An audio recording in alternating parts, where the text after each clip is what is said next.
এ পর্যায়ে আমরা সূচক এবং লগারিদম থেকে আরও কিছু প্রবলেম দেখব।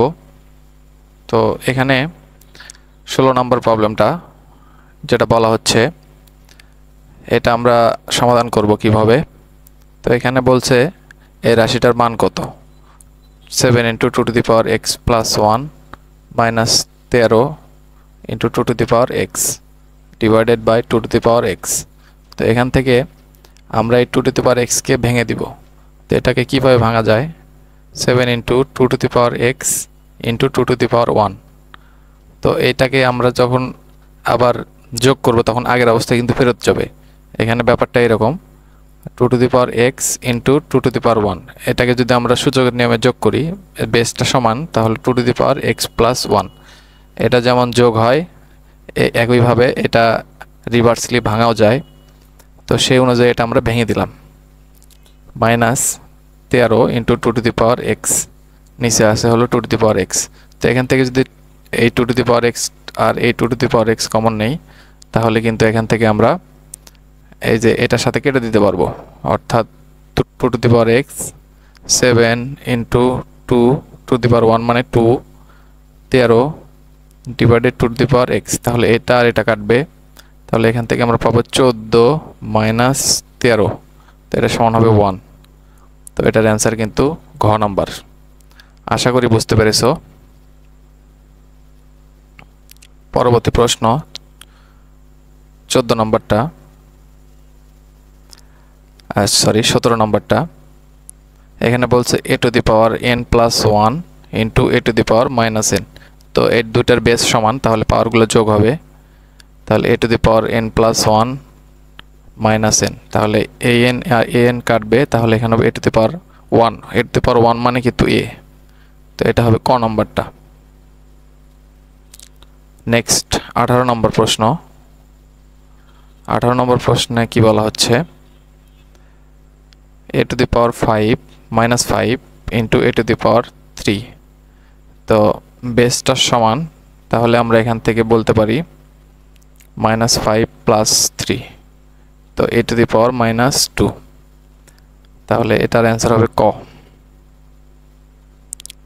নেক্সট 19 নম্বর। 19 নম্বর প্রবলেম বলা হচ্ছে এটা দুইভাবে করা যায়, অপশন টেস্ট করে করা যায়, আর এই প্রশ্নটা রিটেনেও আসে, মানে ক অথবা খতে আসে। তো সেই ক্ষেত্রে কিভাবে সমাধান করতে হয় আমরা সেটা দেখব প্রথমে, দেন এটার শর্টকাট প্রসেস কি, অল্প সময় কিভাবে করা যায় সেটাও দেখব। তো প্রথমে আমরা দেখব হচ্ছে রিটেন প্রসেস। তো এখান থেকে 2⁻x + 2⁻1 - x এটা সমান সমান দেওয়া আছে হলো 3।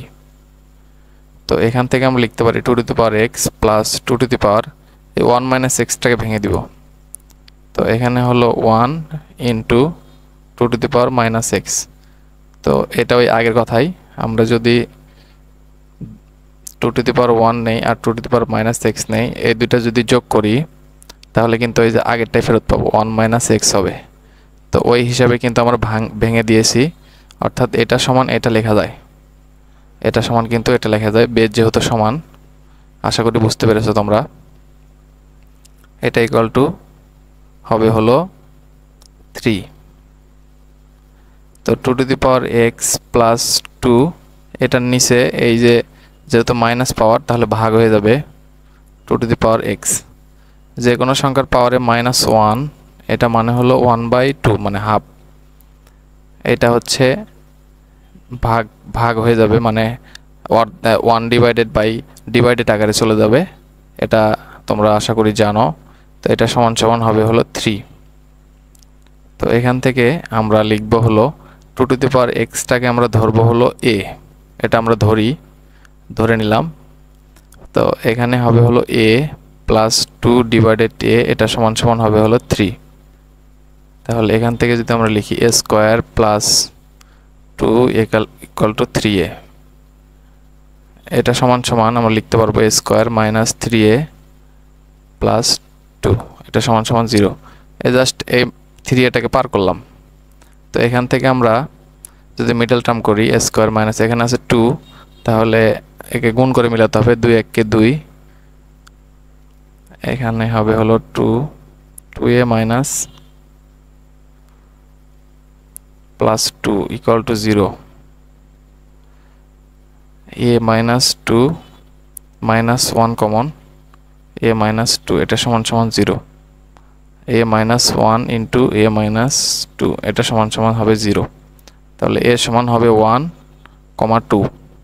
তো a সমান আমরা ধরেছিলাম হলো 2 two the power x, 2 two the power x equal to যদি 1 হয় তাহলে এখান থেকে আমরা এই বেসের সমান করে নিতে পারি 2 two the power x equal to, আমরা যদি 2 টু দি পাওয়ার 0 দেই, কোনো সংখ্যার উপরে 0 মানে হলো 1, তাহলে এই 1 এর সমান হয়ে গেল। তাহলে এক্সটা কিছু লিখিনি, তাহলে এই বেস সমান, তাহলে পাওয়ারগুলো সমান হবে। তাহলে x ইকুয়াল টু হবে হলো x ইকুয়াল টু যেটা পাবো সেটা 0, x ইকুয়াল টু হবে হলো 0। আর একটা আছে 2 two the power x equal to 2, তাহলে এই 2 এর উপরে মনে মনে পাওয়ার 1 আছে, তাহলে এই বেসটা সমান, তাহলে x ইকুয়াল টু হবে 1। আশা করি এটা বুঝতে পেরেছে ব্যাপারটা আমি কি বললাম। এখানে 2 টু দি পাওয়ার 0 কেন নিলাম, কারণ এখানে এই বেসের সমান করলাম। এখানে যদি 3 টু দি পাওয়ার x থাকতো তাহলে এখানে 3 টু দি পাওয়ার 0 লিখতাম। যে কোনো সংখ্যার উপরে 0 মানে হলো 1। এখানে যদি বলি 100 টু দি পাওয়ার 0, এটার মানে কিন্তু 1। আশা করি এখানে বুঝতে পেরেছো, বেসের সমান বেস যেটা থাকবে সেটা সমান করে নিতে হবে। তো এটার মান কিন্তু x ইকুয়াল টু 1 বের হলো, এখানে 0 কোনো জায়গায় নাই, সো এটার অ্যান্সার হবে গ নাম্বার 1। তো এটা তো আমরা রিটার্ন প্রসেস দেখলাম, তো এত সময় আমাদের এমসিকিউতে থাকে না। সেই ক্ষেত্রে এর শর্টকাট প্রসেস কি হতে পারে? এর শর্টকাট প্রসেস হলো অপশন টেস্ট। আমরা মনে করে নিলাম এই -1টাই অ্যান্সার, কথার কথা। তাহলে এই -1টা x এর জায়গায় বসাবো, যদি ডান পাশ এবং বাম পাশ মিলে যায় তাহলে ওটাই হবে অ্যান্সার। তাহলে 2 two the power -1 plus 2 two the power 1 minus মাইনাসে প্লাস 1, তাহলে এখানে হবে 1/2 প্লাস এটা কিন্তু হচ্ছে হলো 4, তাহলে 4 প্লাস হাফ এটা কিন্তু 3 হবে না, তাহলে এটা বাদ। এখন মনে করি যে 2 নম্বর অ্যান্সার, তাহলে 2 two the power 2 plus 2 two the power 1 minus 2, তাহলে 4 প্লাস এখানে হবে হলো হাফ, তাহলে এটা কিন্তু হচ্ছে না অ্যান্সার। এখন আমরা 3 নাম্বারটা দেখি, গ number 2 two the power 1 plus 2 two the power 1 minus 1, তার মানে 2 প্লাস 2 টু দি পাওয়ার 0, তার মানে এখানে হচ্ছে 3। এই যে 2 টু দি পাওয়ার 0 মানে 1 আর এই 2 3 হচ্ছে, তাহলে এটা অ্যান্সার হওয়ার সম্ভাবনা আছে। তো আমরা ঘ নাম্বারটা একটু চেক করি। তাহলে 2 two the power 5 plus 2 two the power 1 minus 5, তাহলে 2 two the power 5 plus 2 two the power minus 4। তো এটা কিন্তু 3 সমান হবে না, সো আমাদের এটাও বাদ, এগুলো আগেই বাদ। তো আমাদের অ্যান্সার কিন্তু গ। এভাবে কিন্তু অপশন টেস্ট করে তোমরা করতে পারো। তো অপশন টেস্ট করলে খুবই দ্রুত অ্যান্সার চলে আসবে। তো এখানে 20 নম্বর যে প্রবলেমটা সেটা হলো x to the power 0 minus y to the power 0 minus z to the power 0। তো যে কোনো চলক বা সূচক বা সূচক আকারে যদি 0 থাকে বা যে কোনো ধ্রুব সংখ্যার উপরে যদি 0 থাকে সেটার মান 1, তাহলে 1 মাইনাস 1 মাইনাস 1, তাহলে এখান থেকে হবে হলো -1। এটার অ্যান্সার খ। আশা করি তোমরা বুঝতে পেরেছো। যদি ভিডিওটা ভালো লাগে সেই ক্ষেত্রে লাইক কমেন্ট করতে পারো। তোমাদের যদি কোনো মতামত থাকে তাহলে কমেন্টে জানাতে পারো, আর যদি মতামত নাও থাকে তারপরেও একটা কমেন্ট করে যাবে। তো সবাইকে ধন্যবাদ আমাদের সাথে থাকার জন্য।